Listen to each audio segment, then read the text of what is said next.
Let's move on now to news and disturbing one at that coming in from Bengaluru. It's about another child molested in a school, and it's a 3-year-old girl studying in pre-nursery in a private school who was allegedly molested in the school premises on Monday afternoon. When the child returned home, she reportedly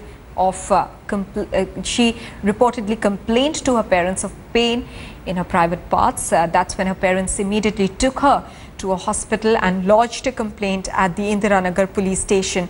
Medical examination was done and a report is awaited. The police meanwhile has filed a case against POSCO against the watchman who was identified by the child. There were protests outside the school where the parents clashed with police demanding action against the school. Pratibha Raman is now joining us with more details. Pratibha, what action is being taken by the police authorities against the school, and what is the school saying about the entire case, because they are equally responsible for this incident?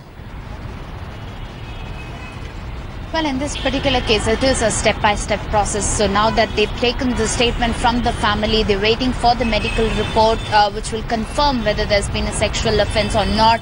But then in the meantime, sources do tell us that preliminary examination reveals bruises on the victim's body, so which suggests that this could perhaps be a case of sexual molestation. That's number one. Number two is the needle of suspicion points to the security guard, who the victim's sister says that he was the last person who called her by name and asked her to come and sit on his lap. So with this in mind, they have detained the security guard, as well as questioning other staffers are going on, depending on which the action against the school management will also follow shortly. At this point in time, there have been protesters who gathered this morning outside the school demanding action against the school management. But then some of the parents of other children do tell us that once they approach the school has been in a denial mode so far. Right, Pratibha, and are the parents likely to continue protesting against the school?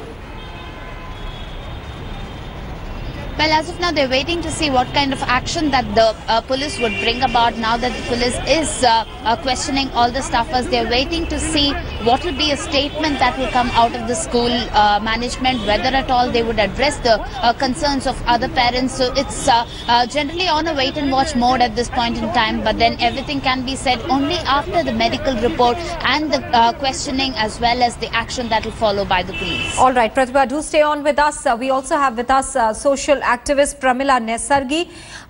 Ma'am, isn't the school equally responsible in this case, because they were responsible for the safety of the child? So shouldn't action be taken against the school? Definitely. The entire management must be held responsible, and they can't be allowed to escape. Here is a school, where the watchman, I'm told that he's been arrested already, and he is the person. They want to set the responsibility, and then they want to say they are not no way concerned. They want to show the CCTV and say that nothing is coming in the CCTV, and so they are not held responsible. The primary duty and responsibility of any child in any school is the management. They can't take the responsibility like that. Here is a case, and child is such an innocent child. The child comes from there. Right. He says, uncle, still uncle. That's the word used for the child. So why will the child use the word school?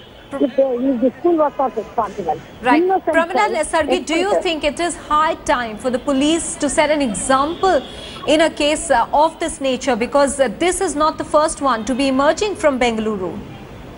Umpteen cases have happened in Bengaluru. This is not the first case. You are right. That's the reason why I want the police to be alert, and they want to issue a circular. And before appointing any male person in any school authority where the children or the girl child are studying, it is the duty of the management to give the address and the background of the person who is going to be recruited, and have a due diligence report before that.